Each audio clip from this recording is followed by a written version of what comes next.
She was 24, a nursing assistant, full of life and plans for the future. A night out at local bars with friends felt safe, ordinary, until a man approached her. Well-dressed, charming, the kind of stranger who seems harmless at first glance. But beneath that mask was something far darker. Days later, her body was found on a rural road in Connecticut, engulfed in flames, wrapped in plastic, bound in duct tape, mutilated so viciously that her identity was nearly erased. Her nose, her ears, her fingers, even her tattoos cut away. This wasn't just murder. This was control, cruelty, and a desperate attempt to silence her forever. How does someone smile at you one night and then strip you of your very existence the next? This is the disturbing case of Rebecca Coster. In the quiet rural community of Stonington, Connecticut, rolling hills and dense forests created a peaceful New England atmosphere. Quaint villages dotted the landscape, connected by winding country roads that grew pitch black after sunset. It was the kind of place where nothing terrible was supposed to happen. On this particular evening, a driver making his way down one of these isolated roads noticed bright flames ahead. Thinking he had stumbled upon a simple brush fire, he pulled over and immediately called 911. As he grabbed his fire extinguisher from his vehicle, a local fire chief arrived on the scene with his own equipment. Together, they began working to put out the blaze. But as the flames died down, the fire chief realized this was no ordinary fire. What lay burning before them appeared to be human remains. The moment became a turning point. This was now a crime scene. Instead of spraying the extinguisher directly at the body, the fire chief angled it upward, letting the chemicals fall gently to preserve whatever evidence might remain. Connecticut State Police quickly arrived and secured the area. They blocked off the road and began their careful examination of the scene. Every detail mattered now: how the body was positioned, what materials surrounded it, and any clues that might help identify the victim or the person responsible. The victim's body was burned beyond recognition and wrapped in multiple layers of plastic bags, blankets, sheets, and duct tape. The meticulous wrapping made it clear that someone had taken great care in concealing the remains.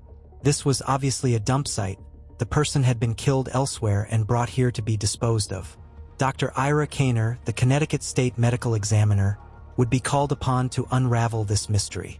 When the wrapped body arrived at his facility, Dr. Kaner began the painstaking process of examination. The remains were encased in multiple layers that had to be removed with extreme care. Each layer might contain crucial evidence: fingerprints, DNA, or other clues that could lead investigators to the killer. As Dr. Kaner unwrapped the body, he discovered it belonged to a young woman, probably in her 20s. Her ethnicity was difficult to determine due to the burning, but she appeared to be either light-skinned black or possibly Latina. What struck him most was the deliberate mutilation. Her nose, ears, fingers, and toes had all been removed. Even a section of skin from her ankle had been cut away. The pattern was clear. Someone had systematically removed every feature that could be used to identify this woman. Without fingerprints or distinctive physical characteristics, determining who she was would be nearly impossible. This level of mutilation suggested the killer had planned carefully to prevent identification. Dr. Kaner noticed that the front of the body was more severely burned than the back. This told him the woman had been lying on her back when she was set on fire. The area of her lower back that had been pressed against the ground was better preserved. In this protected area, he could see where a large section of skin had been deliberately cut away. The precision of the cut suggested it had been done to remove a tattoo, likely a large, distinctive one that could have helped identify her. Connecticut detectives immediately began searching their database for missing women who matched the victim's description, particularly focusing on those with large back tattoos. Their search came up empty. Expanding their investigation to neighboring states, they finally found a potential match. 80 miles away on Long Island, New York, a 24-year-old nursing assistant named Rebecca Coster had been reported missing. Rebecca lived at home with her parents, and her stepfather, Larry Ross, had filed the missing person report after her employer called to say she hadn't shown up for work. She had been out with friends the previous night and hadn't been seen since 3:30 in the morning. The missing person flyer included photographs of Rebecca, along with details about her height, weight, and hair color. Most importantly, it mentioned a specific identifying feature: a large butterfly tattoo on her lower back. The similarities between the missing woman and the unidentified victim were striking, but investigators needed more evidence to make a positive identification. Despite the apparent connections, Connecticut detectives remained doubtful about whether they truly had a match. The distance between the crime scene and Rebecca's home seemed too great for a simple coincidence. They needed Dr. Kaner to provide definitive proof, and fortunately, the killer had made one crucial mistake. In their attempt to completely erase the victim's identity, the perpetrator had overlooked something vital. They had left the teeth intact. Dr. Kaner knew that dental records provided one of the most reliable methods of identification available to forensic science. Even when teeth are missing, the jaw itself contains unique markers that can be compared to existing dental records by a qualified radiologist. The investigation team contacted Rebecca's family to request access to her dental records. Long Island police personally delivered the records to Dr. Kaner's office. After careful comparison between the victim's teeth and Rebecca's dental history, Dr. Kaner made the confirmation that would change everything. The match was perfect, as reliable as fingerprint identification. The burned remains found on that Connecticut roadside belonged to Rebecca Coster of Long Island. The investigation began in earnest with interviews of Rebecca's family and friends. Detectives needed to create a detailed timeline of Rebecca's final day, tracking her movements and interactions leading up to her disappearance. Rebecca, known as Becky to her loved ones, had been 24 years old at the time of her death. She was a beautiful young woman who bore a striking resemblance to her mother, and the two shared an exceptionally close relationship. Following in her mother's footsteps, Rebecca had trained as a nursing assistant and found fulfilling work providing home care for developmentally disabled adults. Seeing her daughter happy and successful in this career made Barbara feel proud of the job she had done as a mother. Rebecca was known for her bubbly, vibrant personality. Like many people her age, she enjoyed socializing and going out with friends. She had a natural warmth that drew people to her, and she genuinely enjoyed having a good time. On the night Rebecca disappeared, Barbara had been scheduled to work an overnight shift at the hospital. Barbara's last memory of her daughter was a perfectly ordinary moment. Rebecca playfully bothering her younger brother, trying to steal French fries from his plate. Rebecca had told her mother about her plans for the evening. She was going out with her best friend Nicole and her boyfriend Dan to their favorite hangout spot. The plan was simple: spend some time with friends, then come home to get some sleep before work the next morning. Dan was Rebecca's current boyfriend, but their relationship was still new and casual. They had only recently started dating, and it wasn't a serious or long-term commitment. Barbara didn't know Dan well, though he seemed genuine in his feelings for Rebecca and appeared to be a decent person. Rebecca had mentioned that they sometimes had minor disagreements, but Barbara didn't see any major red flags in the relationship. As far as Barbara knew, Rebecca had followed through on her plans exactly as discussed. She had gone out with her friends and returned home safely, even texting her mother around 3:30 in the morning to let her know she had arrived home and was going to bed. This was typical behavior for Rebecca. She always kept her mother informed of her whereabouts and safety. The next morning, while Barbara was finishing her hospital shift, her husband called with alarming news. Rebecca's employer had contacted them because she hadn't shown up for work. Barbara immediately tried calling her daughter but got no answer. She left a message and tried again, but still no response. This was completely unlike Rebecca, who always stayed in communication with her mother and never missed work without calling. When Barbara rushed home to check on her daughter, she found Rebecca's car in the driveway but no sign of Rebecca herself. Worried and confused, Barbara contacted Nicole to see if she knew where Rebecca might be. Nicole explained that she had left early the previous night, leaving Rebecca with Dan and some other friends. She had no idea where Rebecca could be now. This information immediately focused investigators' attention on Dan. In missing person cases, the last person known to have been with the victim automatically becomes a person of interest. When that person is also romantically involved with the victim, they become an even stronger suspect. Detectives tracked down Dan and brought him to the police station for questioning. According to his account, he and the group had dropped Rebecca off at her home at 3:30 in the morning. Dan claimed he had walked her to the front door, made sure she got inside safely, and then left with the others. He insisted this was the last time he had seen or spoken to her. Dan seemed genuinely distressed by Rebecca's disappearance and repeatedly proclaimed his innocence. He swore he loved Rebecca and would never do anything to hurt her. To help clear his name, detectives suggested he take a polygraph test. Polygraph examinations are commonly used as investigative tools to help determine if someone might be hiding information or feeling guilty about something. While the results aren't admissible in court and aren't completely reliable, they can provide investigators with useful insights during the questioning process. Dan agreed to take the polygraph test. The examination focused on whether he had any knowledge of Rebecca's whereabouts or the circumstances surrounding her disappearance. When the results came back, they indicated that Dan was being untruthful in his responses. Despite these concerning results, investigators weren't entirely convinced that Dan was responsible for Rebecca's murder. Polygraph tests, while useful, are not foolproof and can sometimes produce false readings. More importantly, Dan had been completely cooperative throughout the investigation, willingly answering questions and submitting to testing. The police conducted a thorough search of Dan's home from top to bottom, looking for any evidence that Rebecca had ever been there. They found nothing suspicious, no signs that she had visited, no traces of violence, and no red flags that would suggest Dan was involved in her disappearance. Investigators worked carefully to verify everyone's account of that night.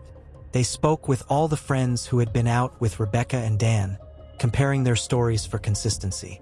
Every person they interviewed told the same story, and all the details matched perfectly. Dan's version of events lined up exactly with what the other witnesses remembered. Without any physical evidence connecting Dan to Rebecca's murder, detectives realized they needed to expand their investigation beyond him. They had to consider other possibilities and look for different suspects who might have been involved in her death. Dr. Kaner focused on determining when Rebecca had died, which could provide crucial information about the timeline of events. He knew that Rebecca had been drinking at a bar earlier that evening, and in healthy people, the body typically processes about 1 alcoholic drink per hour. During the autopsy, Dr. Kaner took samples to test for both drugs and alcohol in Rebecca's system. The results were significant. Both the alcohol and drug tests came back completely negative. This was important because when a person dies, their metabolism stops immediately. Since there was no alcohol left in her system, Dr. Kaner could conclude that Rebecca had been alive for several hours after leaving the bar, giving her body time to process the alcohol she had consumed earlier. Based on this information, Dr. Kaner estimated that Rebecca had died approximately 4 hours after she was last seen alive. However, he was careful to note that determining time of death was not an exact science, and his estimate was his best professional guess based on the available evidence. Given this estimated timeline, investigators needed to determine whether Rebecca had spoken to anyone after Dan dropped her off at 3:30 in the morning.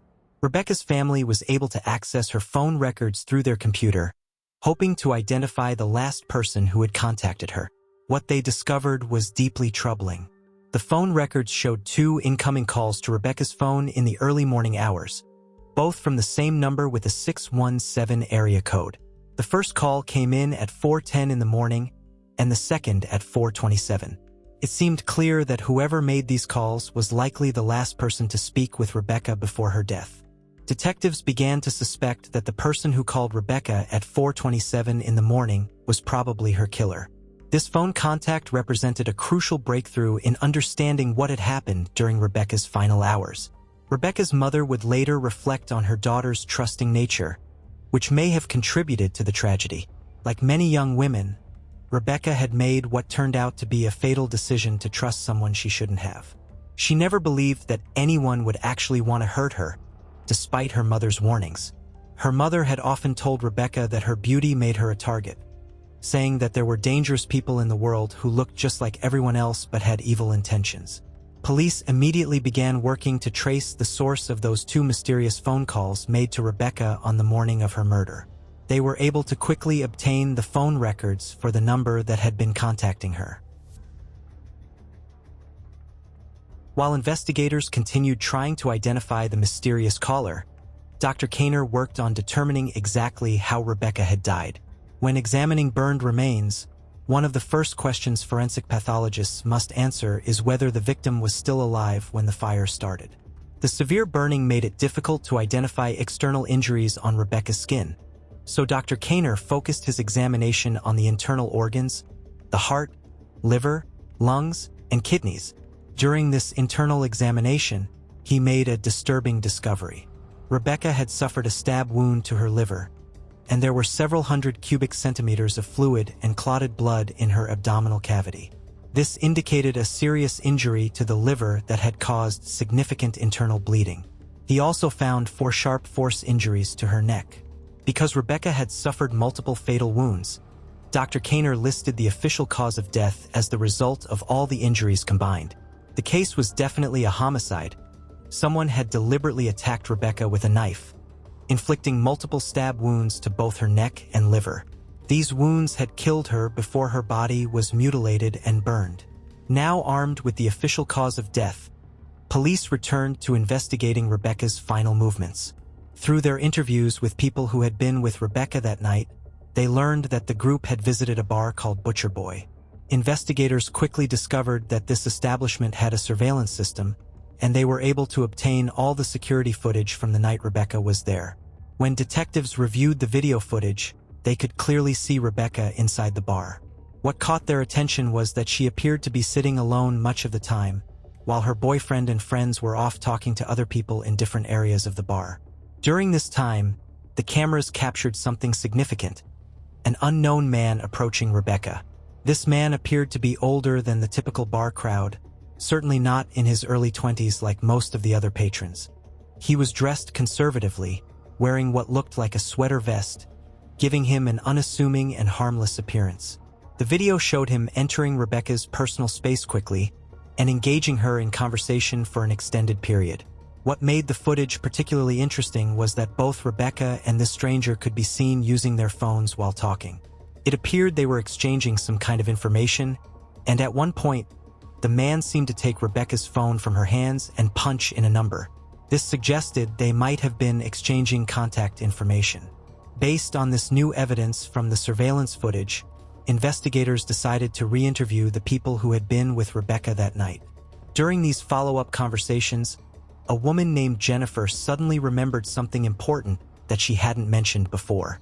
Jennifer told detectives about an unknown man at the bar who had made her extremely uncomfortable. She described him as pushy and creepy, particularly in the way he asked personal questions. Most disturbing of all, this man had actually taken her phone without permission and entered his name and number into her contact list, apparently hoping she would call him later. Computer crimes detectives examined Jennifer's phone and were able to extract the contact information.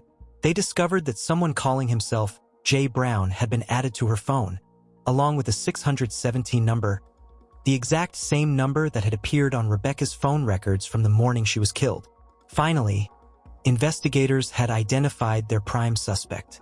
The 617 number that had called Rebecca twice on the morning of her murder belonged to the same person who had introduced himself as Jay Brown and had approached both women at the bar that night. However, before investigators could track down Jay Brown, they received urgent news from the Connecticut Crime Laboratory. The forensic team had been processing the duct tape that had been wrapped around Rebecca's body, and they had made an extraordinary discovery. Despite the fire damage, the fingerprint examiner had successfully developed 2 clear thumbprints, one from the left thumb and one from the right thumb, on the sticky side of the duct tape. As one expert noted, finding fingerprints on the adhesive side of tape was extremely rare under normal circumstances, and almost unheard of when the evidence had been through a fire. The fingerprints were immediately sent to the state database for comparison. After checking the prints against all the records on file, investigators got a positive identification. Both the left and right thumbprints matched a man named Evans Ganthier. Within a matter of hours, the investigation had uncovered 2 prime suspects for Rebecca's horrific murder. However, the question of who had actually killed her remained unanswered. The 2 suspects presented very different profiles. Jay Brown, the name used at the bar, had no criminal record that investigators could find. Evans Ganthier, on the other hand, had a documented criminal background that, while not particularly serious, contained several disturbing elements that caught investigators' attention. Ganthier's record included domestic violence incidents with his girlfriend, along with allegations that he had been involved in prostituting her. Even more concerning, there were reports that he enjoyed photographing women in his garage. These details created a troubling pattern that made investigators very interested in learning more about Evans Ganthier. To confirm the connection between their suspects, investigators asked Jennifer to return to the police station for a second interview. Since they now knew that Evans Ganthier's fingerprints were on the tape used to bind Rebecca's body, they wanted to see if Jennifer could identify him. Detectives created a photo lineup that included Evans Ganthier's picture among several other men. When they showed the array to Jennifer, she immediately and positively identified Ganthier as the man who had taken her phone at the bar, introduced himself as Jay, and entered his number into her contacts. With this confirmation, investigators focused all their resources on tracking down Ganthier. They knew he owned an SUV that he had received traffic tickets in and had been arrested while driving. They also learned that his girlfriend lived in the Bronx, so they began surveillance of her residence. After watching the location for some time, a surveillance team spotted Ganthier's SUV parked near his girlfriend's residence. The following day, they observed him walking to his vehicle. The moment he got into the car, police moved in and arrested him without incident. Ganthier was brought to police headquarters, where detectives prepared to interview him. Surprisingly, he was cooperative and gave consent for police to search both his vehicle and his residence. Ganthier claimed he had nothing to hide because he had played no role in Rebecca's death. When investigators searched his residence, they found his garage contained several items that raised suspicions. There was a paint roller, scrub brush, broom, cement cleaner, paint, and a paint tray. Most tellingly, there was a clear area on the garage floor that had obviously been scrubbed clean and painted over recently. While this looked highly suspicious, there was no direct evidence linking Rebecca to that location. However, when Ganthier's vehicle was processed at the crime laboratory, investigators made a shocking discovery. Throughout the car, they found questionable red stains that appeared to be blood. The stains were located on the center console between the driver's and passenger's seats, with blood that had dripped downward into the small space between the seat and console. Additional blood had pooled on the floor beneath the driver's seat. Investigators collected samples of all the blood found in the vehicle and sent them for DNA testing. The results were definitive. The blood belonged to Rebecca Coster. This proved that Rebecca had been inside Ganthier's vehicle and that something violent had happened to her while she was there. When confronted with this damning evidence, Ganthier didn't confess. Instead, he launched into an elaborate story attempting to explain away the evidence. He began by saying investigators wouldn't believe what had really happened that night. According to Ganthier's account, he had met Rebecca at the bar where they simply talked. He decided to call her later because he wanted to continue socializing after the bar closed. Rebecca had supposedly given him directions to her house, and when he arrived, she agreed to come with him to his place for a short time. She had explained that she couldn't stay long because she had to work in the morning. Ganthier claimed that while they were driving to his house, Rebecca suddenly started experiencing what appeared to be a medical emergency. She began foaming at the mouth and seemed to be having some kind of seizure or reaction. When they arrived at his garage, Rebecca was so unsteady on her feet that she needed his assistance just to walk. He had to put his arm around her to help her into the garage and keep her upright. He said he brought her into the house to get her a glass of water, thinking this might help with whatever medical issue she was experiencing. However, as they were walking through his garage, Rebecca supposedly tripped over a set of dumbbells that were on the floor. She hit her head on the concrete and immediately began bleeding heavily from the head injury. Ganthier continued his story by claiming he put Rebecca in the back of his SUV and began driving toward the local hospital. However, during the drive, he looked back and realized that Rebecca had stopped breathing. By the time he returned to his house, she was dead. According to Ganthier's account, his panic led him to make increasingly horrific decisions. He admitted to cutting off Rebecca's fingers and toes in an attempt to prevent identification through fingerprints. He also confessed to carefully carving the distinctive tattoo from her lower back, knowing it could be used to identify her. Ganthier told police that after mutilating Rebecca's body, he wrapped her remains and placed them in the back of his SUV. He then drove to the Port Jefferson ferry, which would take him across the water to Connecticut. Once he arrived in Connecticut, he claimed he simply drove around aimlessly, eventually ending up near Stonington. He insisted that he hadn't planned any of this and didn't know what to do with Rebecca's body. According to his story, he never intended to hurt or kill her, but now he was trapped in a situation where people might not believe his version of events. Ganthier admitted that he purchased gasoline and continued driving around Connecticut while trying to decide what to do. Eventually, he said, panic overwhelmed him completely. He had been driving around with Rebecca's body for hours and desperately wanted to get her out of his vehicle. He pulled over in the remote area where her body would later be discovered, threw her remains onto the side of the road, poured gasoline over them, and set them on fire. However, investigators saw through this elaborate story immediately. The sheer brutality and systematic nature of what had been done to Rebecca went far beyond what someone would do to cover up an accident. When a person goes to such extreme lengths, systematically removing identifying features, mutilating the body, transporting it across state lines, and burning it, they're not trying to hide an accidental death. They're trying to conceal murder. Evans Ganthier freely admitted to the horrific mutilation and burning of Rebecca's body, but he absolutely refused to admit that he had killed her. He maintained that her death was entirely accidental, the result of an unfortunate fall in his garage. Experienced detectives recognize this as a common pattern among killers who realize they've been caught. When someone commits brutal murder and knows their situation is hopeless, they often try to save face by minimizing their involvement. They'll admit to the parts of the crime that can be proven, but deny the actual killing, hoping to avoid the most serious charges. Ganthier was particularly convincing in his lies, displaying the characteristics commonly seen in sociopaths.